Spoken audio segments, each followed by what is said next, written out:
Love story कहानी। लेकिन फिर भी एक बात तुमसे कहना चाहूंगा, खुद पर तरस खाना बंद करो और तब तक तुम्हारी जिंदगी में कोई बदलाव नहीं हो पाएगा जब तक तुम खुद को एक बोझ समझोगे। सामने वाला भी हमारी तभी कद्र करता है जब हम खुद को वैल्यू देते हैं। इसलिए अपनी मजबूरी को आगे बढ़ने का हथियार बनाकर अपने लक्ष्य तक पहुंचने की कोशिश करो, क्योंकि जो अपनी मदद खुद करते हैं ऊपर वाला भी उन्हीं की मदद करता है। फिर मैं अपने घर वापस चला गया था। थोड़े दिन बाद मेरी पोस्टिंग एक नए शहर में हुई और मैं फिर वहां चला गया। अब सब कुछ ठीक से मैं मैनेज कर पाया था, क्योंकि एक अच्छी सैलरी मुझे जो मिलने लगी थी। फिर मैंने अपने बीमार बाबूजी का इलाज कराया और छोटे भाई बहनों को सेटल किया। अब तो मेरे भाई बहनों की भी शादी हो चुकी है और माता पिता भी मेरा साथ छोड़कर जा चुके हैं। लेकिन जब तक माँ बाबूजी जिंदा रहे तब तक वह लोग मुझ पर लगातार शादी करने का दबाव बनाते रहे, लेकिन मैं चाहकर भी खुद को इसके लिए तैयार नहीं कर सका, क्योंकि शायद मैं वृंदा को अभी तक भूल नहीं पाया था। फिर अचानक मैंने अपने आसपास बढ़ते अंधकार को महसूस किया और अंदर चला आया।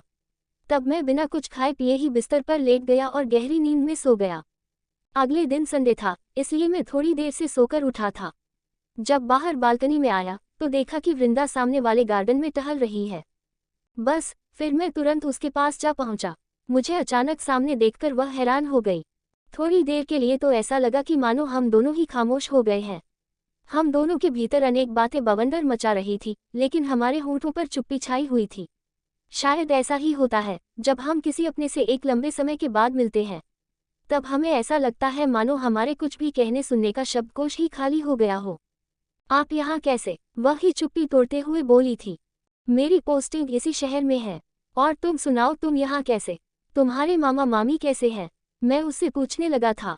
जिंदगी ने बहुत बड़ा मजाक किया है मेरे साथ। मंदार के साथ 3 साल का वैवाहिक जीवन और फिर अचानक मंदार का एक रोड एक्सीडेंट में मुझे छोड़कर चले जाना, इतना कहकर वह रो पड़ी थी। उसे इस तरह रोते देखकर मेरा भी मन भर आया था, लेकिन भगवान की मर्जी के आगे सब मजबूर हैं। वह मानसिक रूप से पूरी तरह टूट चुकी थी, पर मुझे ये जानकर अच्छा लगा कि वह आगे पढ़ने के लिए इस शहर में आई है। उसके पति तो अब नहीं रहे थे, किंतु उसकी सास द्वारा उठाया गया ये कदम काबिल तारीफ था। विवेक जी, जिंदगी भी कितनी अजीब है। मेरी मामी ने तो मुझे कोई सुख नहीं दिया, लेकिन मंदार और उनकी माँ ने मुझे जिंदगी के सारे सुख दे दिए। जबकि मामी ने तो मेरी शादी मंदार से इसीलिए करवाई थी ताकि उनका बोझ उतर सके। आपके जाने के बाद मैंने अपनी कॉलेज की अधूरी पढ़ाई पूरी की और फिर मैं तो आगे भी पढ़ना चाहती थी, लेकिन तब तक मंदार को मेरे लिए पसंद किया जा चुका था।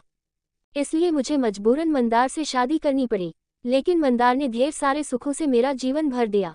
वह भी चाहते थे कि मैं आगे की पढ़ाई पूरी करूं। अब मेरे पति तो नहीं रहे, लेकिन माँ तुल्य मेरी सास ने अपने संस्कारों के खिलाफ जाकर ये कदम है, इतना कहते कहते उसका मन भर आया था। मंदार के जाने के बाद सभी रिश्तेदारों और समाज ने मेरी सास पर मेरी दूसरी शादी करने का दबाव बनाया था, लेकिन मेरी सास ने मेरी इच्छा को महत्व दिया और मुझे यहाँ पढ़ने के लिए भेजा। अब जब उन्होंने मुझ पर इतना भरोसा दिखाया है तो मुझे उन्हें सही साबित करना है। फिलहाल तो मैं सिर्फ और सिर्फ अपनी पढ़ाई पर ध्यान देना चाहती हूँ।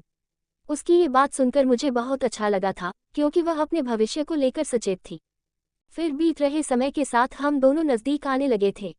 वैसे तो हम दोनों ही बिजी शेड्यूल होने के कारण व्यस्त ही रहते थे, लेकिन फिर भी हम दोनों पड़ोसी तो थे ही। बस इसी वजह से हमारी मुलाकात अक्सर हो जाती थी। धीरे धीरे वृंदा खुलने लगी थी। मेरे प्रति उसका खुश्क स्वभाव अब बदलने लगा था। पतझड़ के बाद आगमन होने लगा था बसंत का। उसके दिल का तो मुझे पता नहीं, लेकिन मेरे भीतर एक नया बदलाव जन्म लेने लगा था। इस बार पहल करने की मेरी बारी थी, इसलिए ही तो मौका देखकर मैंने एक दिन अपने मन की बात उसके सामने रख दी थी। आपकी भावनाओं की कदर है मुझे, लेकिन मेरा मन अभी इसके लिए तैयार नहीं है। शायद मेरा मन तो मंदार के साथ ही चला गया है, बस रह गया है तो ये निर्जीव शरीर। उसकी आंखें नम हो गई। वृंदा, तुम्हारे दुख का अंदाजा है मुझे, लेकिन कब तक अपने खाली मन को समेटकर चलती रहोगी? कभी तो उसमें प्यार भरी ऊष्मा का संचार करना पड़ेगा। मैं अचानक ही उत्तेजित हो गया था। आपका कहना सही है, परंतु मुझे शायद अभी थोड़ा और वक्त लगेगा, क्योंकि मेरे भीतर की जमीन पथरीली हो चुकी है। जब तक मानसिक रूप से मैं खुद को तैयार नहीं कर पाती, तब तक शायद मेरा मन ऐसे ही दुखी रहेगा।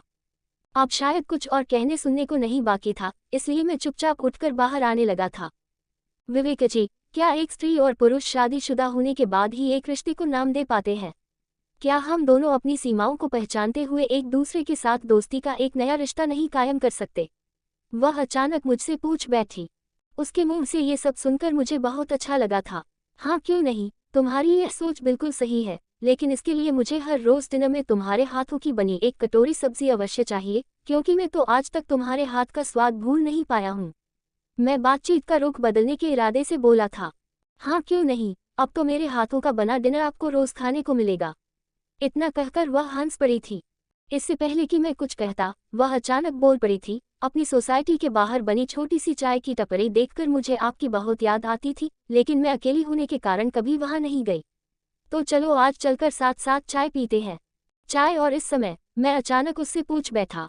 चाय पीने का कोई समय नहीं होता और चाय का मजा तो तभी आता है जब साथ देने वाला भी आपके जैसा हो। उसके चेहरे पर अचानक ही एक मुस्कान उभर आई थी। ऐसी बात है तो चलो अभी कड़क चाय का मजा लेते हैं और साथ में गर्मा गर्म मक्खन वाला टोस्ट भी खाएंगे। इतना कहकर मैं जोर से हंस दिया था।